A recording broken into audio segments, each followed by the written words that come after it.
Halo semuanya, selamat datang di Instagram Live. Sesi hari ini bersama saya Ricky Maharis, dan hari ini kita kedatangan bintang tamu itu dari ID Derms, yaitu Dr. Agassi Suseno.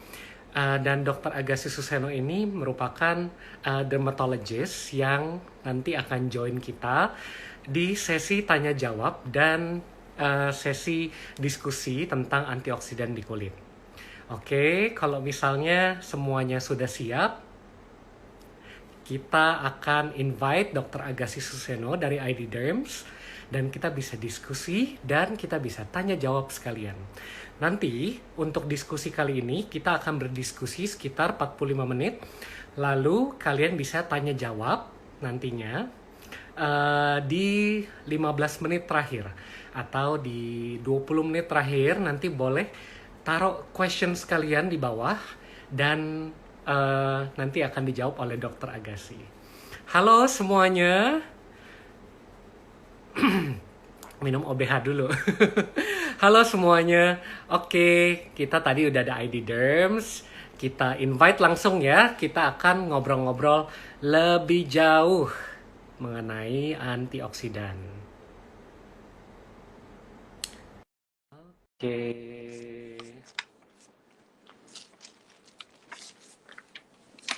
Kita menunggu Dr. Agassi Suseno. Halo. Halo, halo, Dr. Riki. Halo, Dr. Agassi. Luar biasa Selamat emang Dr. Riki malam. nih. Luar Jam biasa. 8-nya semenakjubkan ini loh. Saya jadi Selamat malam, Dr. Agassi. Nah, malam, Dok. Gimana, em, gimana? oke, sebelumnya terima kasih udah join semuanya di sesi Instas Live hari ini bersama ID Derms yang diwakili oleh Dr. Agassi Suseno, SPDV. Betul? Nah, Betul. Thank you for untuk having yang me juga, Dok. thank you. Untuk kalian tahu semuanya, Dr. Agassi Suseno ini merupakan dokter spesialis kulit dan kelamin yang merupakan lulusan FKUI ya, Gas ya. Ya. Iya. Lalu kita sebenarnya nih kita honored banget ya, Dr. Agassi ya, untuk di-invite oleh ID Derms untuk membuka obrolan hari ini. Dan kita itu sebenarnya ternyata tuh kita udah kenal. Jadi kita itu seangkatan ya guys ya. Kita sama-sama Yoi. Atma Jaya 2006. Go Atma Jaya Yeay, 2006 thank ya. you, thank Jadi kita angkatan 2006 Atma Jaya yang di Pluit. Lalu kita selesai FK. Lalu pada you. internship. Lalu Agassi paling duluan untuk sekolah spesialis kulit dan kelamin ya guys ya di FKUI Aduh, loh. beda dikit sama Dr. Luar Riki. binasa, luar Sama binasa. aja. Agassi Suseno. Iya, dan itu riwayat dari edukasinya Atma Jaya, kedokterannya, lalu spesialis kulitnya di FKUI. Lalu Dr. Agassi sekarang berpraktek di Dermatoven Clinic, klinik pribadi ya Gas ya, dan di Iya. Rumah Sakit Darmais. Dan Dr. Agassi Suseno ini memang um, passionnya di dermatologic surgery. Jadi kalau kalian ada yang mau dibedah-bedah, perlu menghilangkan kutil ya guys ya, atau tumor-tumor kulit ya guys ya. Kalau misalnya Oh ada lain iya. kali, gue ada Nah. pasien yang cenderung ganas, gue kirim ke lu aja ya, Oh iya sih, Kak. Langsung kirim aja. supaya gue lepas tanggung jawab. Oh, padahal dokter Riki mah kasus apapun bisa dia, tenang aja. Nggak bisa. Ya, Oke, masa. oke. Terima kasih ya Dokter Gas. Katanya hari ini Dokter Gas tuh lagi rada nggak enak badan, tapi tetap semangat buat memberikan edukasi di sesi ID Derms hari ini ya Gas ya. Aduh, Oke, kalau demi oke. bertemu dengan dokter Riki sih saya jabanin, Dok. Dijabanin. Oke. Nah, kita kan mau bahas tentang antioksidan ya, Hmm. dokter. Jadi kita mau Hmm. bahas tentang antioksidan, bagaimana mekanisme antioksidan di dalam tubuh, dan nanti Hmm. dokter Agassi juga akan kasih rekomendasi nih, kira-kira antioksidan apa yang cocok gitu ya. Oke. Iya. Um, Jadi Dokter Agassi bisa dijelaskan nggak sih mengapa seseorang memerlukan memahami tentang antioksidan? Oke.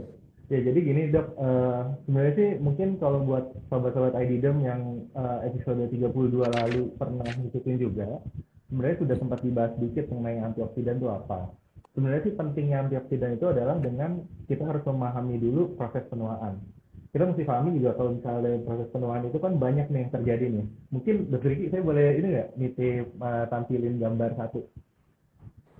Oke, gambar satu ya. Nah, ini Aduh, cuma maaf. untuk, oh nggak apa-apa. Oke.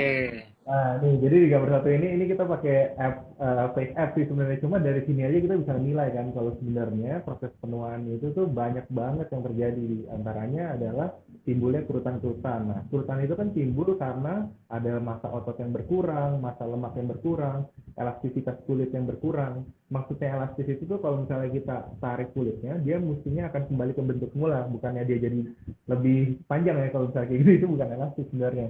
Nah, dan kita juga bisa rasakan kalau misalnya dengan seringnya usia bertambah, itu kita permukaan kulitnya jadi lebih kasar, kemudian jadi lebih kering, dan sebenarnya mulai muncul yang aging spot.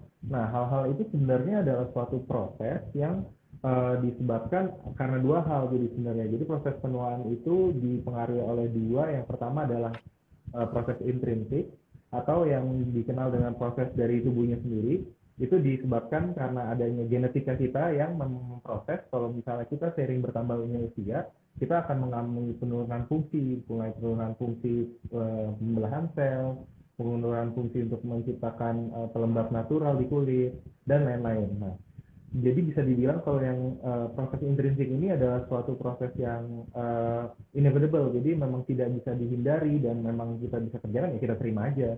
Nah, cuma ada lagi satu proses penuaan yaitu namanya proses ekstrinsik. Jadi ini adalah proses penuaan yang disebabkan, maksudnya dipicu sama faktor-faktor luar. Faktor luarnya sebenarnya apa aja sih? Sebenarnya pernah dibahas sebelumnya, mulai dari lingkungan, misalnya kayak polusi udara, kemudian mulai dari diet, cara makannya, kalau misalnya makannya terlalu banyak berlemak, kurang aktivitas, nah itu dia akan mempercepat Gas, proses. gas. Iya ya. Suaranya rada mendem katanya. Oh, sorry, Mungkin sorry, perlu sorry. lebih dekat ke speaker Oh, atau oke, oke. mikrofonnya. Oke, gue kayak mungkin itu kali ya, mikrofonnya ya. Oke, sorry, sorry. Jadi kalau untuk proses ekstrinsik ini, salah satu yang paling utama tuh sebenarnya dia dipicu oleh pajanan sinar matahari. Karena memang pajanan sinar matahari itu mengakibatkan banyaknya timbul radikal bebas. Nah, radikal bebas itu apa? Radikal bebas itu adalah suatu proses hasil dari metabolisme sel yang ngebayanginnya adalah kalau misalnya dia bertambah banyak, dia akan mengakibatkan kerusakan sel. Mungkin boleh ini nggak sih? Munculin gambar nomor 3 ini, kalau salah. Ada nggak Ini. tiga? Oh, salah, 4 4 berarti. Salah, sorry, sorry. Oke. Salah 5 berarti. Aduh, lupa gue. Nah, ini dia. Nah, jadi gini, radikal bebas tuh bayanginnya adalah gini, suatu molekul yang dia tuh stabil itu adalah kalau misalnya dia atomnya itu jumlahnya genap nih ibaratnya. Jadi dia dari luar sampai dalam itu dia full semua. Nah, kalau misalnya di gambar ini kan kita bisa lihat nih, free radical atau radikal bebas, dia tuh sebenarnya ada atom yang hilang di ujung situ. Implikasinya di mana? Jadi atom yang hilang ini punya kecenderungan untuk mengambil dari yang lain. Nah, bayangkan kalau misalnya itu di sel kita. Jadi yang dikerjakan adalah radikal bebasnya ngambil atomnya, merusak sel kita, hasilnya semuanya hancur. Nah, jadi hasilnya dari baik proses ekstrinsik atau intrinsik itu semua ada faktor ini juga. Nah, sekarang mengapa kita mesti tahu itu? Karena kalau misalnya kita mau mengetahui antioksidan itu apa, antioksidan itu adalah yang menetralkan dari free radical ini. Jadi kalau di gambar ini bisa kelihatan ya, kan free radical mengambil nih dari healthy atom, tapi ternyata karena ada antioksidan dia memberikan ke free radical, jadi free radical netral nggak ada lagi masalah, nggak ada kerusakan sel, memperlambat proses penuaan dan so on so on. Nanti mungkin sobat Adidum juga sempat mikir kalau misalnya nih antioksidan itu kan ngambil memberikan ke free radical, berarti kan dia jadi nggak stabil juga. Nah, bedanya antioksidan sama free radical itu adalah di tubuh kita tuh ada sistem sendiri di mana antioksidannya itu menjadi suatu keseimbangan. Jadi waktu dia kasih ada antioksidan satu lagi yang memperlengkap lagi sampai akhirnya memperlengkap lagi sampai akhirnya antioksidan yang tadinya ngasih itu menjadi stabil lagi. gitu. Jadi bedanya itu di situ. Nah, mengapa itu jadi penting? Karena kalau misalnya kita udah tahu itu semua, berarti kita juga akan paham bahwa kalau kita nambahin nih regimen antioksidan buat kita, baik itu diet atau itu skincare, jadi itu akan memperlambat proses penuaan dan akan membuat kulit kita jadi lebih sehat tentunya gitu. Oke, jadi dengan menambahkan antioksidan, Hmm. kulit kita akan semakin kenceng dan nggak cepat turun ya, jadi nggak cepat menua gitu ya Iya, guys ya. anti Oke, kenyur ya. oke. Hmm. Em, Intrinsik dan ekstrinsik ya, tadi Dokter Agassi Hmm. bilang ya. Kalau Hmm. intrinsik itu berarti dari dalam diri sendiri ya, Benar dalam tuh. dari sendiri. Kalau ekstrinsik berarti dari luar, seperti paparan sinar matahari. Selain Heeh. sinar matahari, apalagi Dokter Agassi? Ekstrinsik Nah, yang menyebabkan penuaan. jadi paling banyak kan itu tentunya. Tapi yang sebenarnya cukup mengganggu juga polusi udara. Polusi udara iya tuh ngaruh banget karena Polusi. kan memang benar karena memang polusi misalnya fulbum atau karbon itu memang terbukti dia bisa merusak kulit juga, memicu timbulnya kanker kulit. Nah, kemudian merokok. Nah, merokok tuh udah pasti jelas karena dia memang merangsang pembentukan radikal bebasnya banyak sekali, tidak hanya di kulit, dari pembuluh darah juga terbentuk, kemudian juga dari lemak-lemak juga terbentuk juga. Jadi memang itu ngaruh juga. Sebenarnya itu cukup banyak ya. Mulai kan seperti yang tadi diet juga, diet yang tinggi akan gula juga memicu hal demikian. Diet yang tinggi lemak juga memicu akan demikian. Jadi memang sebenarnya semua hal yang enak ya dok ya, yang memicu penuaan cepat dok. Aduh, Penuaannya. gawat. Iya. Oke. Dok, tadi suaranya rada jauh, nggak terlalu kedengeran. Oh masih Apakah masih agak jauh. bisa, mungkin nggak pakai earphone atau gimana gitu? Kalau Oh coba ya, pakai coba ya. earphone, mm-mm. Coba ganti dulu ya. Oke, oke. Coba ganti dulu. Iya, jadi tadi saya rangkum sedikit Coba. ya dari Halo. Dokter Agassi. Oke, Oh halo, sekarang lumayan jelas ya? Halo? jelas, Lumayan jelas ya? lebih bagus, jauh lebih Oke, bagus. siap. Oke, jauh lebih Oke. bagus. Terima kasih Dokter Agassi. Nah, em, pertanyaan yang selanjutnya ya, apakah Oke. manfaat antioksidan juga dapat didapatkan bila menggunakan skincare yang mengandung antioksidan? Hmm. Oke. Oh ya dok, itu boleh dimatiin aja dok yang gambarnya biar kita Sip. ngelihat dokter Ricky lebih besar.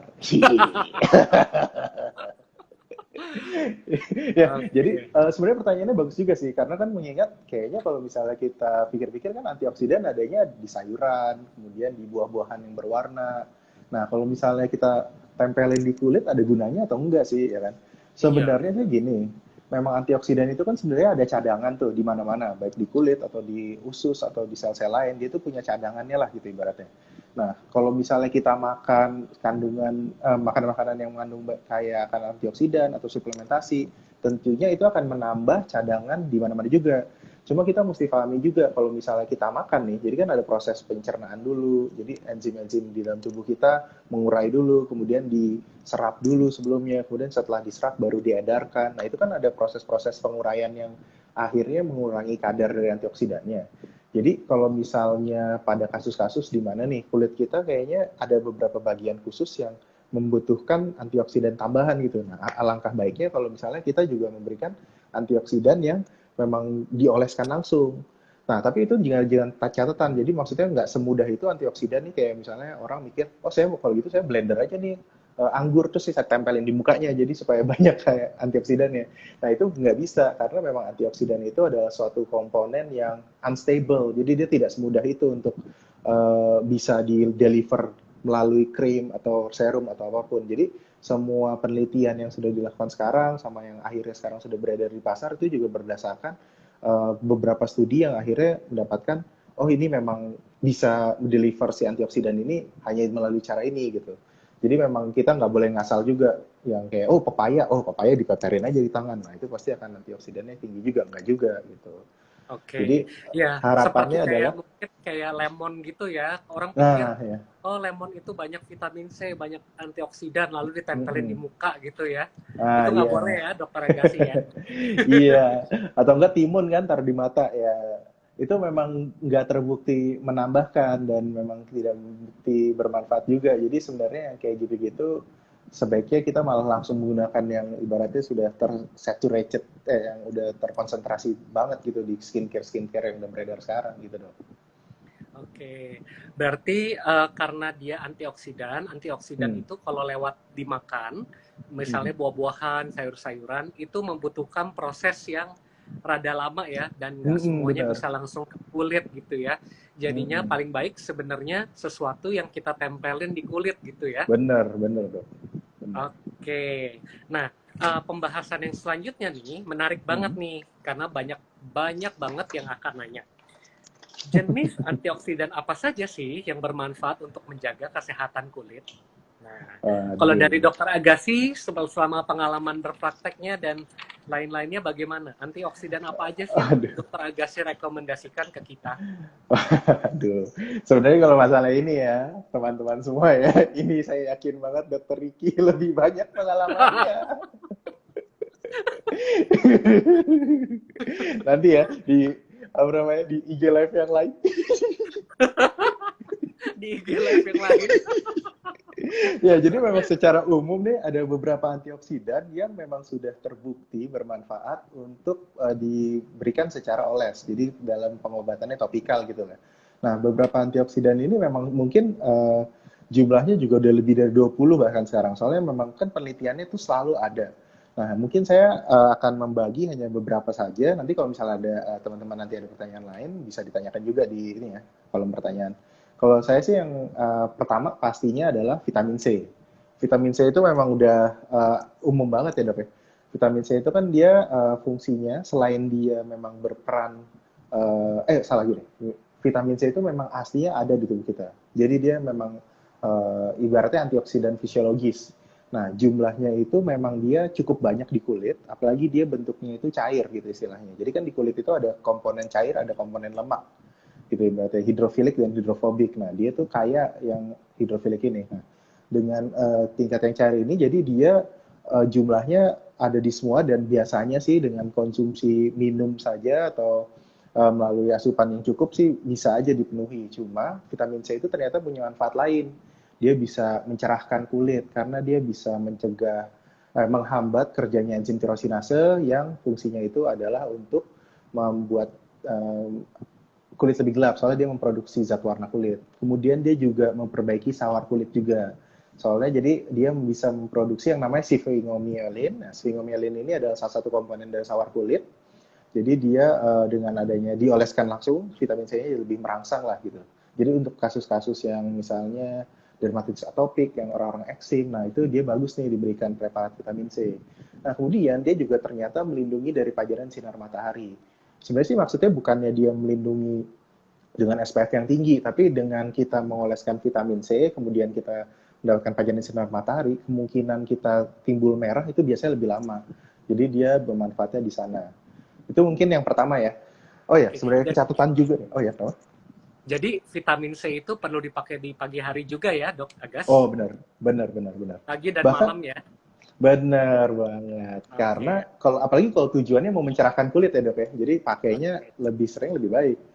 oke, oke. Nah, kemudian selain vitamin C, itu ada saudaranya dia juga, vitamin E, sama-sama vitamin.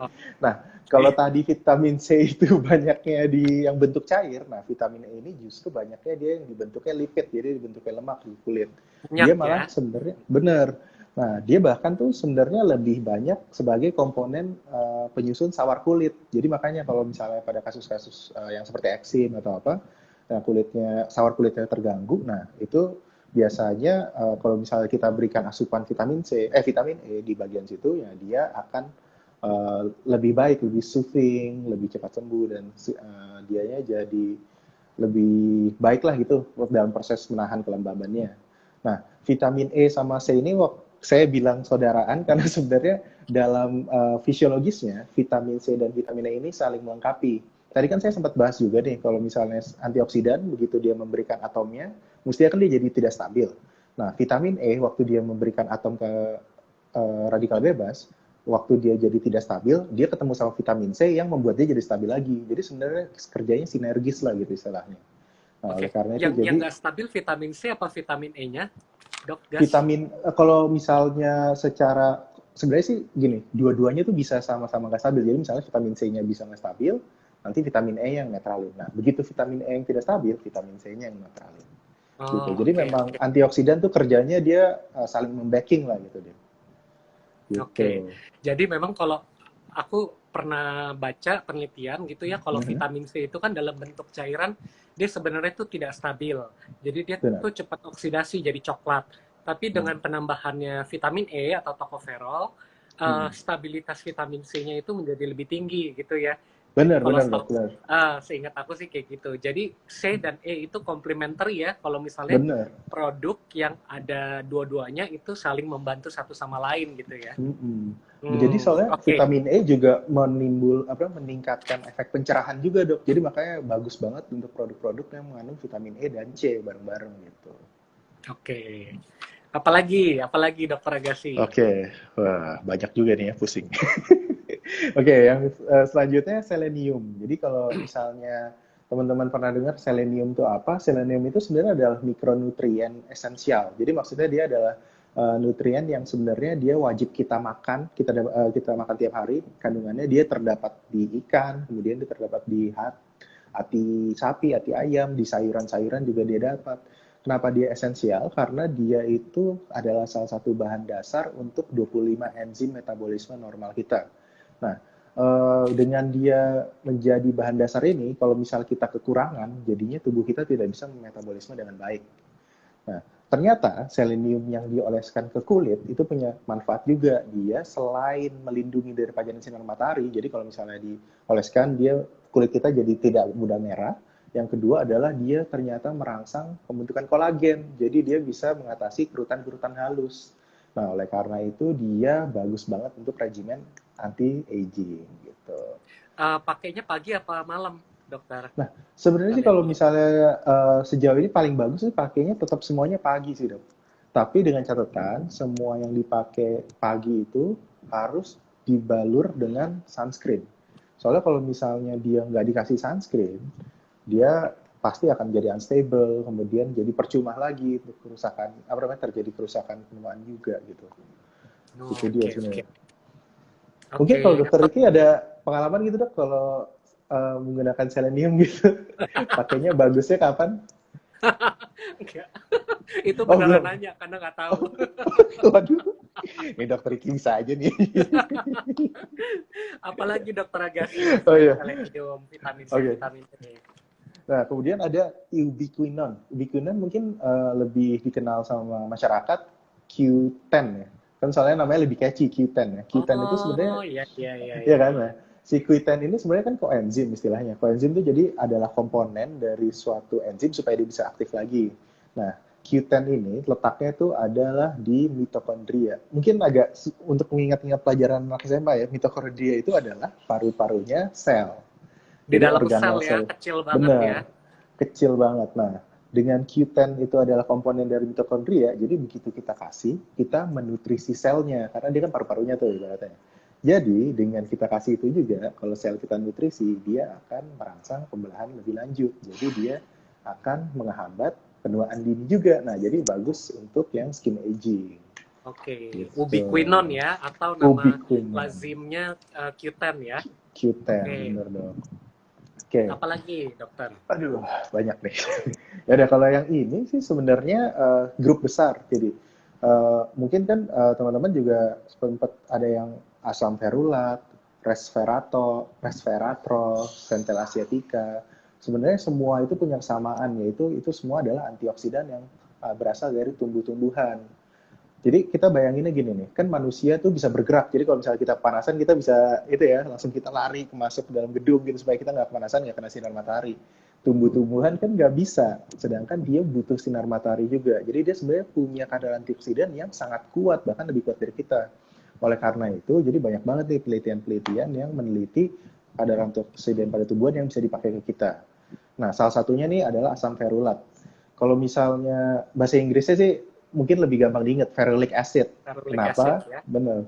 Karena si ferulic acid ini sering banget dikombinasiin sama vitamin C dan E, karena dia efeknya ternyata makin menggandakan kemampuan untuk perlindungan terhadap sinar matahari.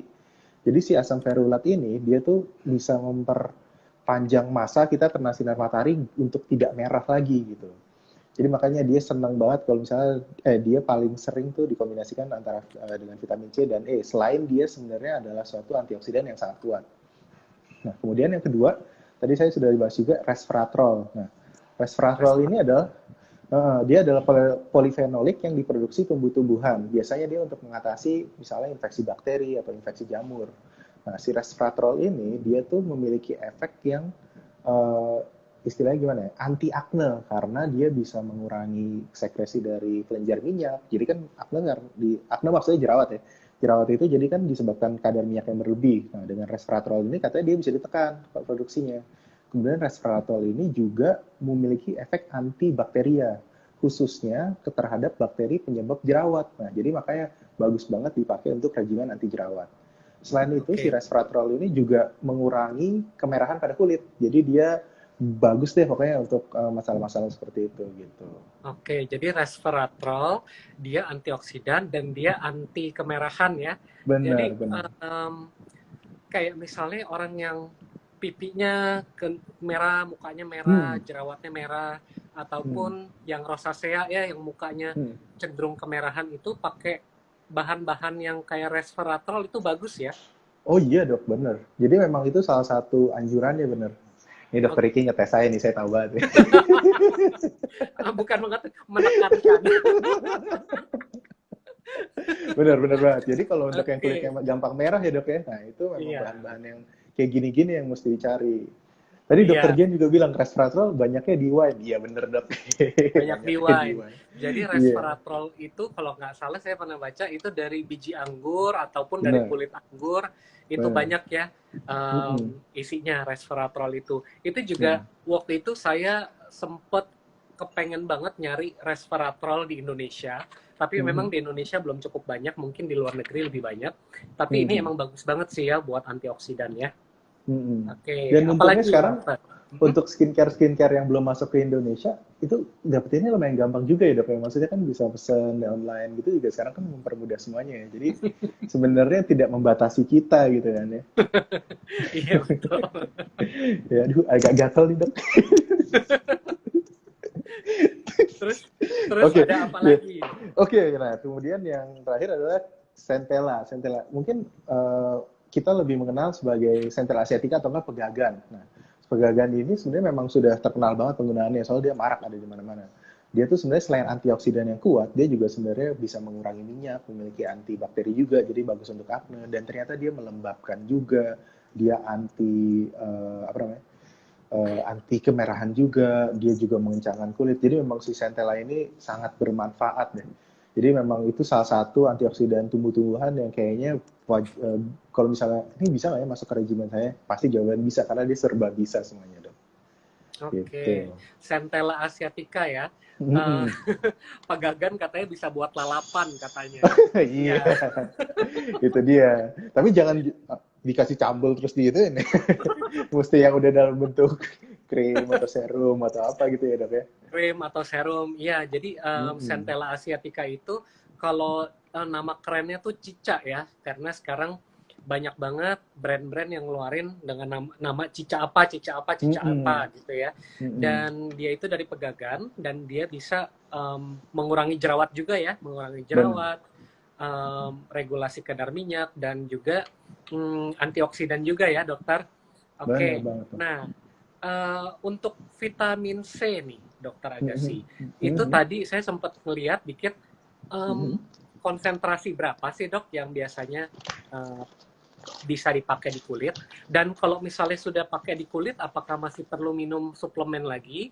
Dan apa perlu diinfus juga gitu? Waduh, infus. Ya jadi sebenarnya sih ini dok, kalau studinya sih ya, itu kan sebenarnya ada cukup banyak. Nah, cuma yang saya baca bahkan konsentrasi sekecil 15% pun itu sudah cukup bagus untuk bisa dilakukan, maksudnya untuk bisa diserap. Bahkan dikatakan nih kalau misalnya kita menggunakan vitamin C yang di 15% kita oleskan ke satu bagian kulit, itu dia bisa bertahan sampai 4 hari justru. Jadi memang nggak perlu yang konsentrasinya tinggi-tinggi sekali. Nah tadi itu menurut saya itu bagus banget sih dok yang mesti ditekankan. Jadi selain kita olesin, sebenarnya kita masih mesti makan nggak sih? Jawabannya sih pasti iya, karena kan sebenarnya gini, antioksidan itu kan kita butuhin nggak cuma untuk kulit, kita butuhnya untuk semuanya, bahkan yang lebih penting kita butuh untuk pembuluh darah kita. Nah, kalau misalnya kita olesin di kulit, itu kecenderungan untuk diserap secara sistemik, maksudnya ke tubuh kita kan kecil, jadi kita tetap harus makan. Dan sebenarnya nggak cukup, apa ya istilahnya, nggak harus banyak sih. Jadi kan sekarang banyak nih yang vitamin C 1000 miligram, semuanya kan kayaknya gede-gede gitu, bahkan ada yang mesti infus berapa miligram gitu kan. Nah, vitamin C dan vitamin-vitamin lain itu dia punya apa ya istilahnya? Dia punya threshold. Jadi kalau misalnya dia kadarnya juga ketinggian, sebenarnya dia akan uh, dibuang juga gitu. Jadi sebenarnya Buang. cukup dengan jumlah yang adekuat aja. Nah, kalau untuk anjurannya vitamin C itu kalau tidak salah 200 gram sampai 300 gram per harinya. Jadi ya masih tetap harus makan gitu. Oke. Kalau Nah, yang kalau diinfus, misalnya, waduh, kalau di infus, tentunya sih kan yang kita pikirkan tuh kalau misalnya kita memberikan melalui makanan, ya seperti tadi kan nggak semuanya terserap kan. Nah, sebenarnya kalau misalnya kita infus kan kita melewati itu semua, kemudian kita akan ibaratnya mendeliver kadar vitamin C yang lebih tinggi harusnya. Cuma sebenarnya gini, kalau untuk pada kondisi di mana ya tubuh kita tuh sehat-sehat aja gitu, alhamdulillah, misalnya nggak sakit, tidak ada kanker atau apa, thresholdnya itu tetap tetap aktif gitu istilahnya dok. Jadi justru dengan kadar yang tinggi begitu udah oh ini udah cukup nih semua, jadi dia akan tetap dibuang juga. dibuang Lain juga ya benar. sebenarnya ya. Jadi Jadi lain intinya, ceritanya kalau hmm, misalnya punya kanker atau misalnya punya penyakit lain, nah itu kan butuh peningkatan kadar vitamin C. Nah dengan pemberian IV itu malah dia akan lebih banyak diserap gitu sebenarnya. oke. Nah, tentang si infus-infus ini Hmm, sudah pernah dibahas di IG Live ID Derms di episode sebelumnya. betul Jadi yang sekali. mau lebih tahu tentang topik ini nanti bisa check out akun Mm-mm. Instagramnya ID Derms dan lihat-lihat ya. Yoi. Tentang Oke, suntik tentang suntik putih. putih itu katanya. Oke. Nah, dari tadi Hmm. antioksidan yang Dokter Agassi udah sebutin, Hmm. Dokter Agassi sendiri pakai apa sih antioksidannya di kulit? Kalau saya, kalau Hmm, saya jujur saya pakai vitamin C sih. Saya, saya, pakai saya, vitamin C ya? saya pakainya vitamin C karena vitamin C sangat mudah dicari kan. Jadi serum vitamin C itu banyak dan sebenarnya kan banyak sekali nih kayak yang mulai dari skincare. Skincare kan maksudnya mulai dari cuci wajah sampai akhirnya kita mengakhiri dengan krim dan segala macamnya itu. Itu mulai dari sabunnya aja ada yang mengandung vitamin C juga kan. Jadi kayak sangat mudah gitu untuk mendapatkan antioksidan itu. Dan sebenarnya kenapa saya pilih vitamin C? Saya jujur aja nih. Saya ngerasa saya kan targetnya adalah mau mencerahkan kulit lagi kan, biar kinclong kayak dokter Ricky kan. Nah, jadi Guys, saya memilih antioksidan yang fungsinya mencerahkan. Oleh karena itu, jadi saya memilih ini.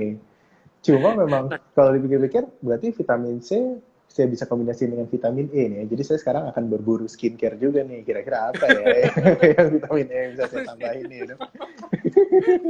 habis ini langsung semuanya nyari skincare Langsung. antioksidan. Iya.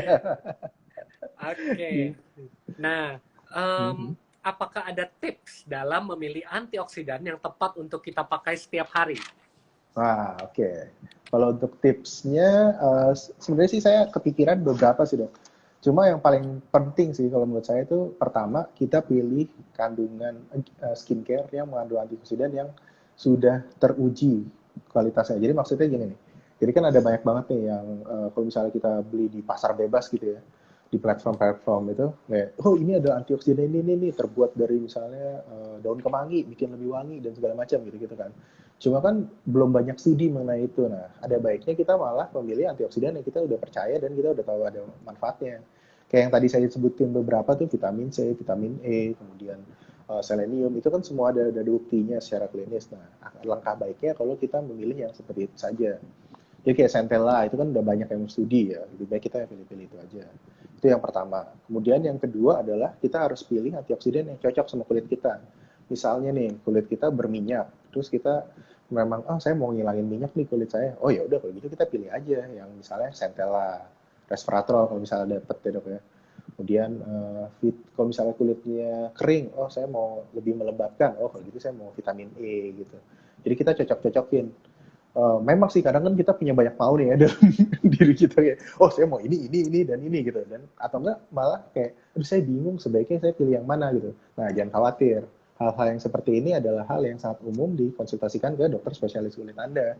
Jadi jangan ragu untuk menghubungi dokter spesialis kulit untuk menanyakan mengenai skincare ini, karena kan skincare ini cukup esensial dan kita pakai setiap hari. Nah, alangkah baiknya kalau misalnya kita bisa memilih yang kita akan pakai konsisten dan ternyata memang benar-benar bermanfaat buat kulit. Nah, itu yang kedua. Nah, kemudian yang ketiga adalah tadi kan ferulic acid, vitamin C, vitamin E itu akan lebih bagus kalau dikombinasi. Nah, kalau gitu kita lebih baik pilih yang ada kombinasinya. Sebenarnya sih nggak harus yang kayak vitamin C, vitamin E, ferulic gitu kandungannya. Misalnya ya ada satu serum lah, katakan serum. Nah, terus dia mengandung antioksidan yang vitamin C, kemudian dia juga mengandung centella. Nah, berarti kan itu kombinasi tuh. Daripada kita repot-repot, ya mendingan ya kita pilih yang itu aja. Mengenai nanti kadarnya kira-kira akan cukup atau enggak ya? Nah, kan kita mesti ingat juga kalau sebenarnya kadar antioksidan kan nggak cuma dari oles kan. Oleh karena itu, jadi ya nggak apa-apa, pakai aja yang oles. Sambil kita nanti makannya juga cukup juga gitu. Nah, kalau tips yang keempat sebenarnya sih bukan tips dan memilih antioksidan, cuma untuk mengingat saja, memberikan pengingat saja kalau menurut saya. Sebenarnya kan gini nih, antioksidan kan kita pakai untuk melindungi kita, menetralkan dari serangan radikal bebas. Dan radikal bebas kan banyaknya itu dari pajanan sinar matahari.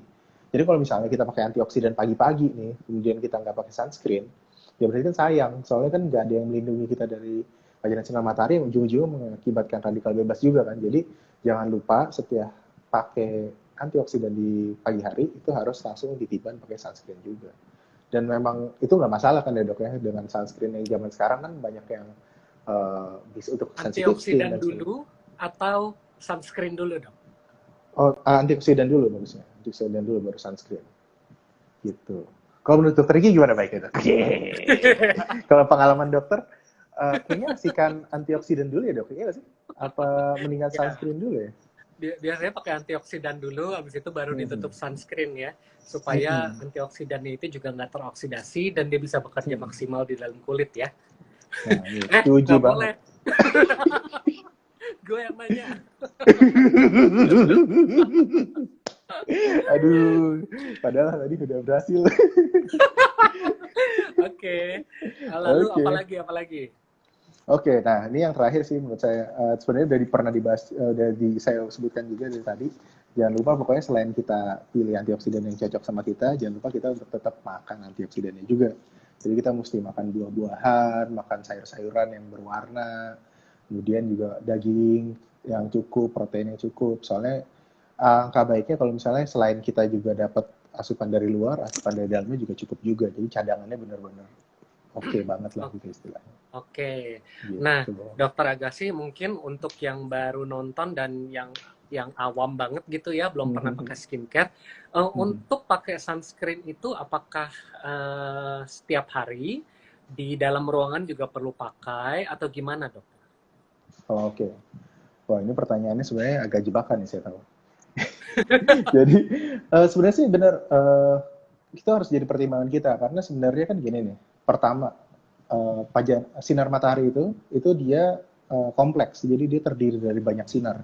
Ada UVA, UVB, UVC, kemudian ada visible light istilahnya. Nah, dengan kita pakai sunscreen itu kita melindungi dari beberapa komponen. Soalnya tidak ada sunscreen yang benar-benar dapat melindungi dari pajanan sinar matahari full. Nah, bayangin gitu aja, kalau misalnya sunscreen aja tidak melindungi, apalagi kaca, kemudian apa namanya, yang kayak misalnya ventilasi yang dimana cahaya matahari masih bisa masuk ke dalam ruangan. Nah, jadi kalau misalnya nih kita di tempat kerja, memang posisi kita pas banget nih di samping jendela gitu kan, memang jadi semangat sih kerjanya, cuma kan kita jadi tetap kena pajanan sinar matahari. Nah, kita pada situasi kayak gitu sebaiknya kita tetap pakai sunscreen juga. Dan sunscreen itu sebenarnya baiknya di reapply dok ya. Jadi kan kadang kita mikir, oh ya udah saya pakai sunscreen pagi udah sepanjang hari. Nah sebenarnya itu salah karena sunscreen itu dia punya efek yang namanya SPF itu tuh. Ya mungkin kalau teman-teman baca kan ada SPF-nya macam-macam, ada yang 30, ada yang 100 dan segala macam. Nah, sebenarnya makin tinggi harusnya melindungi lebih lama, tapi nggak yang eksponensiali sama. Jadi misalnya kayak yang 30 ke 45, bukannya jadi peningkatannya 1,5 kali lipat dari yang 30, tapi sebenarnya memang dia ada kadarnya tertentu lah. Kayak SPF 30 tuh sebaiknya di-reply 2-3 jam lagi kemudian. Kemudian SPF 45, 3-4 jam. Yang 100 ya tetap 3-4 jam juga gitu sebenarnya. Nah, cuma Oke. saya mau nanya Dokter Ricky lagi nih, soalnya saya sempat lihat kontennya. Jadi dok, kalau misalnya mau reply sunscreen sebelumnya mesti gimana dok? Bersihinnya dok? Nanya balik. Oke, Tapi kalau itu kontennya, kalau semuanya ada yang nonton konten Dokter Ricky, menurut saya itu bagus banget. Soalnya penting juga nih untuk diketahui saat pakai sunscreen, karena sunscreen itu kan lipid ya dok ya. Jadi kalau misalnya kita bersihinnya cuma pakai air doang atau air wudhu, nggak akan kena. Nah, oleh karena itu kita iya, mesti pakai first cleanser minimal kayak misalnya micellar water kah, atau misalnya cleansing balm lah, atau cleansing oil. Kalau nggak nanti dia akan tetap ada di sana gitu. Ini saya, karena saya sering lihat kontennya Dokter Ricky ini, saya bisa jawab nih. iya. Jadi kalau sunscreen itu kan dia kan oil base ya. Untuk dia bisa bertahan di kulit, dia bisa nempel kayak gitu. Menurut research dia tuh harus rada berminyak sedikit, harus oil base sedikit supaya nggak gampang kegeser kena keringat dan atau yang lain-lainnya. Dan Benar. minyak itu kan sebenarnya nggak bisa kita cuci pakai air aja, karena minyak dan air itu dia nggak nyampur kalau nggak diemulsifikasi. Nah, makanya kita perlu pakai first cleanser. Yang paling gampang sih mungkin sekarang adalah micellar water, karena Benar. simple, taruh di kapas, sep, bersih gitu ya. Soalnya kalau kalau main ditumpuk-tumpuk aja nanti malah mukanya jadi jerawatan ya. Jadi Clog pores banget soalnya. jadi acne mekanika ya, jadi jerawatan Wah, karena numpuk gitu ya. luar biasa, ada trik ini. Top. luar binasa. Top. Oke, jadi Dokter Agassi sendiri juga pakai sunblock gitu ya? Saya sih Oke, pakai sunscreen juga. pakai sunscreen. Lalu untuk yang misalnya ada kosmetik misalnya sekarang di pasaran sana dengan antioksidan, itu apakah bisa digunakan dan menggantikan skincare? Sebenarnya sih Misalnya soalnya bedak yang ada antioksidannya atau yang lain-lainnya, itu apakah boleh menggantikan skincare? itu sebenarnya pertanyaan yang sangat bagus sih. Soalnya gini, kalau buat saya, menurut saya tuh masih menganggap kalau kosmetik itu sebenarnya adalah bagian dari skincare. Soalnya gini, skincare itu kan kita kadang tuh mikir kotak-kotak gitu. Kalau skincare itu tuh cuma toner, kemudian itu cuma apa namanya, serum, essence dan segala macam. Nah, tapi sebenarnya tuh skincare itu tuh luas. Jadi dia mulai dari usaha untuk melembabkan kulit, kemudian membuat jadi lebih nyaman bagi diri kita, membuat jadi lebih cantik, itu adalah skincare juga. Jadi kosmetik itu sebenarnya termasuk skincare kalau buat saya. Nah, dari penggunaan kosmetik yang mengandung antioksidan, ya tentunya sih bisa menggantikan gitu, tanda kutip, karena kan dia memang sudah ada kandungan oksidannya, jadi harapannya itu adalah dia juga akan memperkaya juga cadangannya gitu. Cuma memang kita mungkin kalau untuk masalah kosmetik itu kan intinya suatu yang di live on, sama seperti halnya yang essence dan segala macam itu. Jadi ya dengan ibaratnya ya kita perhatikan lebih lanjut aja lah, maksudnya jangan-jangan malah ada tidak cocokan juga atau gimana gitu. Ketidakcocokan. Dan kalau misalnya kosmetik mungkin itu sebagai tambahan juga gitu ya, dokter ya. Saya rasa sih iya. Malah mungkin lebih bagus ini ya dok ya, kayak awalnya jadi udah pakai udah pakai misalnya essence dulu, terus habis itu ditambah lagi dengan kosmetik yang itu, jadi lebih double kan lebih baik juga ya dok ya. Iya. Oke. Tadi ada yang nanya nih, Dokter Agassi. Kalau glutathione gimana? Apa perlu kita minum untuk mencerahkan atau untuk antioksidan? Glutathione. Oke, sebenarnya sih kalau glutathione, ini kok sebelumnya gini banget ya. Nah, kalau glutathione tuh sebenarnya Nggak, sebenarnya gini, kalau misalnya glutathione tuh sebenarnya kalau untuk, kan karena saya ngebahasnya antioksidan yang di kulit ya, nah dia tuh sangat sulit untuk dijadikan preparat kulit yang pertama, karena dia tuh bentuknya harus ionized, jadi dia nggak stable banget. Kayaknya sampai saat ini belum ada preparat kulit dari glutathione yang berhasil untuk benar-benar ningkatin kadar glutathione. Tapi kalau misalnya untuk diminum atau di konsumsi misalnya IV atau apa, menurut saya sih meningkatkan kadar glutathione tentunya penting karena ada enzim-enzim metabolisme kita, baik itu di kulit atau misalnya di pembuluh darah, itu yang membutuhkan glutathione untuk aktif. Seperti salah satunya glutathione superoksidase, glutathione katalase, dan segala macamnya itu. Jadi dengan kita mengkonsumsi glutathione itu akan menambah reservasi dari antioksidan itu juga yang cukup kuat. Jadi cukup penting juga gitu. Jadi uh, kalau misalnya, kalau jawaban saya sih intinya sih itu sih. Untuk lebih jelasnya tentunya bisa baca, bisa lihat yang episode 32 mengenai antioksidan yang dimakan. Kalau misalnya yang dioles, glutathione nggak masuk soalnya. Oke. Gitu. Nah, ini dari pertanyaan dari Niki Pramita, Dok Gas, kalau double antioksidan bisa nggak? Misalnya vitamin C sama Q10. Oh boleh, bisa-bisa aja sih. Bisa-bisa aja. Cuma Is memang it recommended? recommended lah tentunya. Soalnya kan saling melengkapi. Yang satu tuh adalah untuk menutrisi kulit, selain dia meningkatkan kadar antioksidan juga. Nah, vitamin C juga dia kan selain kadar antioksidan juga dia bisa mencerahkan, terus dia juga memicu kolagenisasi juga. Jadi dia menghilangkan kerutan halus. Jadi sih oke sih menurut saya. Justru Oke, itu dia berarti yang kita boleh mesti ya. pilih, yang kombinasi-kombinasi, benar. Oke. Nah, untuk remaja gimana, Dok? Ini dari Dina Febriani. Untuk skincare untuk remaja, misalnya kalau remaja, apakah dia sudah boleh mulai pakai antioksidan di Oh, skincare-nya? kenapa enggak? Boleh dok. Boleh Sebenarnya ya? sih, soalnya kan kita harus ingat juga nih kalau dalam, sebenarnya kan gini, antioksidan itu wajib kita makan. Maksudnya salah. Antioksidan itu wajib kita tambah terus kadarnya. Karena kalau misalnya kita tidak menambahkan kadarnya, kita akan rentan terhadap kerusakan sel akibat radikal bebas. Nah, pada usia remaja itu kan juga usia di mana punya penyakit kulit yang agak berat tuh biasanya, yaitu akne atau jerawat gitu kan. Nah, akne itu kan juga salah satunya dipicu oleh ketidakseimbangan antioksidan dan radikal bebas juga di kulit. Nah, jadi kalau misalnya kulitnya bermasalah, kemudian dia merasa kayaknya saya butuh juga nih ekstra antioksidan untuk menangani peradangan saya, ya boleh aja. Jadi sebenarnya nggak ada patokannya. Nah, apakah aman? Ya aman kok. Kalau untuk antioksidan itu bukan tipe yang kayak kalau misalnya dia toksik, atau misalnya kadarnya banyak dia nanti akan berbahaya mengakibatkan apa gitu.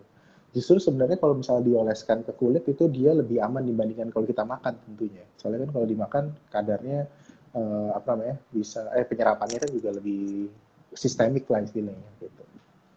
Jadi aman, Oke. boleh-boleh aja. Nah, ini ada yang nanya lagi, skincare-nya cuma Hmm. untuk wajah apa Hmm. untuk badan juga? Untuk kita menggunakan Oh, antioksidan? kalau Boleh-boleh aja misalnya ya? mau dipakai buat badan, boleh aja. Yang nggak boleh dimakan. Kalau misalnya salep dimakan, jangan, mendingan makan buah aja. Kalau Oke, misalnya. ini ada pertanyaan, bagaimana dengan astaxanthin, Dok? Itu juga antioksidan yang Hmm. lagi tren sekarang. Astaxanthin ini siapa yang nanya? Susah banget nih. Ya, jadi kalau misalnya astaxanthin, iya sih dia kan memang punya efek antioksidan yang cukup tinggi. Jadi ya astaxanthin kayaknya belum ada sediaan topikalnya juga sih ya, setahu saya. Ya nggak apa-apa, itu sih juga menurut saya cukup baik. Dan dikatakan gini, dari astaxanthin dia kadar antioksidannya dia 1000 kali lebih kuat dibandingkan vitamin C kalau nggak salah. Nah, jadi ada baiknya kita juga konsumsi itu juga sih. Boleh-boleh aja Oke, sih. Dan ya, aman sih itu. dan aman ya. Jadi Mm-mm. astaxanthin bisa juga sebagai salah satu antioksidan ya. Oke. Mm-mm. Nah, ini ada pertanyaan dari Husnu Roshida. Untuk Mm-mm. serum vitamin C boleh nggak dipakai untuk kulit yang lagi jerawatan? Oh, oke. Kalau untuk kulit yang lagi jerawatan, sebenarnya sih bisa juga. Soalnya kan gini nih, kita mesti bayangkan juga, kalau misalnya untuk kulit, di kondisi kulit yang berjerawat, dia kan lagi meradang juga, kemudian dia juga ada faktor-faktor yang bikin kulitnya merah. Nah, itu kan bisa di-soothe dengan vitamin C-nya juga. Dan lagi peradangan-peradangannya itu kan bisa disebabkan salah satunya kayak karena antioksidan juga. Jadi kita tambahin vitamin C juga nggak apa-apa. kan gini juga nih jadi pertimbangan. Vitamin C itu memang normal juga ada di kulit kita. Jadi kalau misalnya kita tambahin kan jumlahnya akan lebih bagus sih. Oke, dan Ada juga dokter Lis, halo dokter Lis. Orang-orang pada halo dokter Lis gitu. dan vitamin C itu juga untuk kalau di jerawat mungkin dia bisa mencegah terjadinya itu ya scarring ya untuk kerusakan Benar, kulit karena dari jerawatnya gitu kan. benar. Oke. Oke.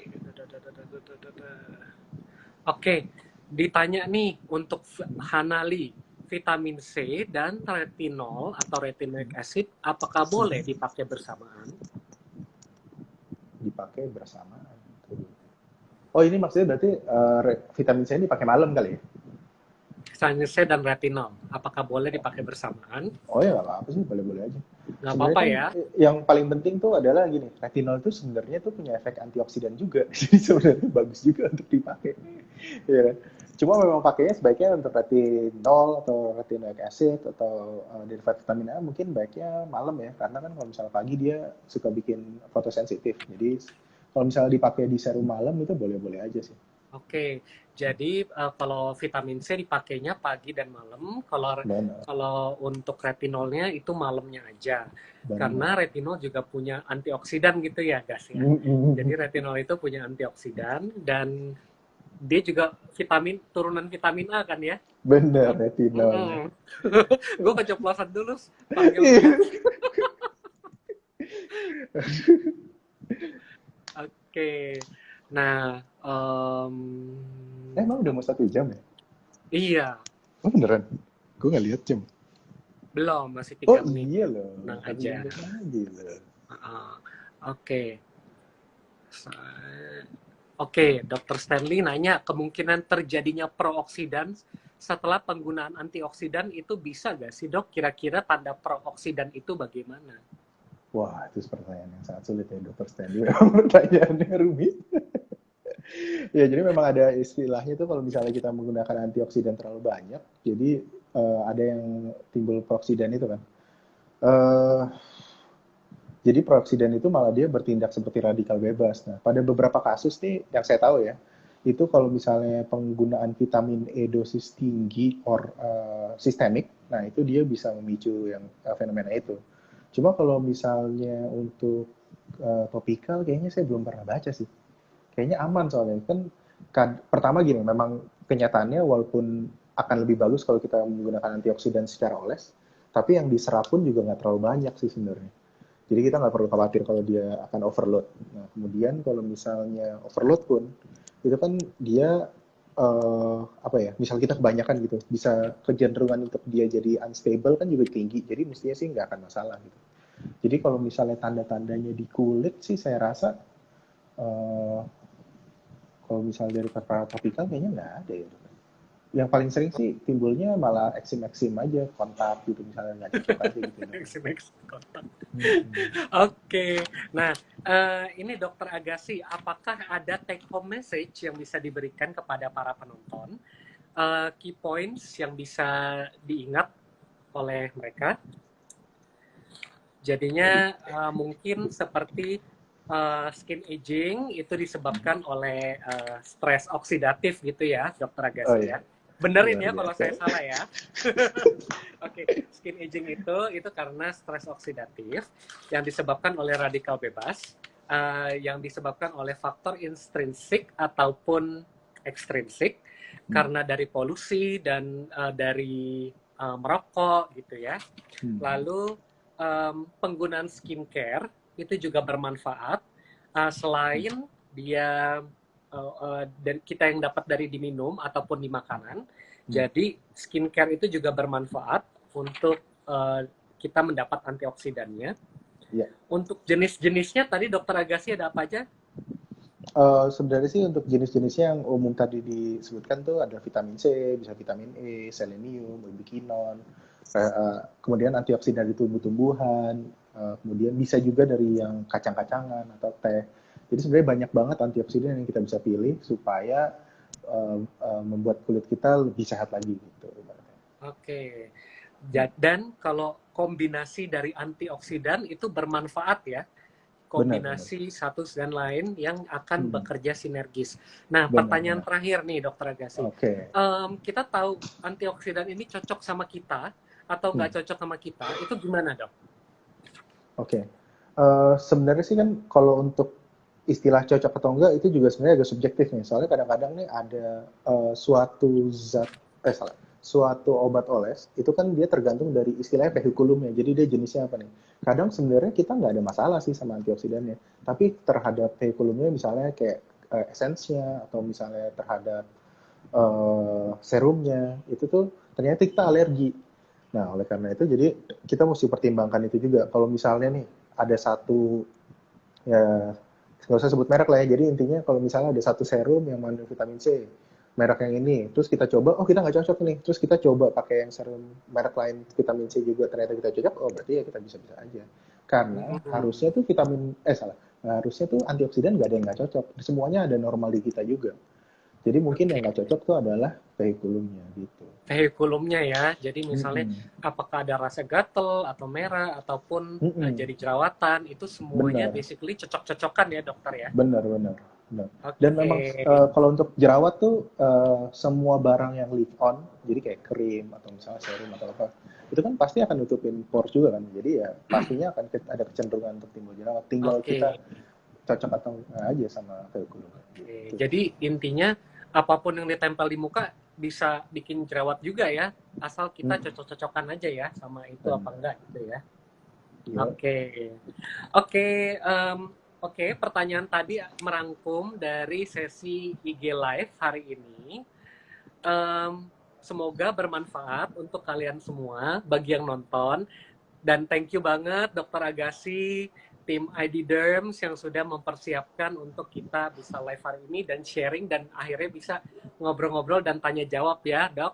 Hmm. Dan semoga bisa ketemu di lain kesempatan dan it's such an honor untuk mendapat edukasi dari Dokter Agassi Suseno yang kalian kalau misalnya mau tanya-tanya bisa langsung ke IG-nya agassi.suseno dan Aduh, makasih bisa loh. follow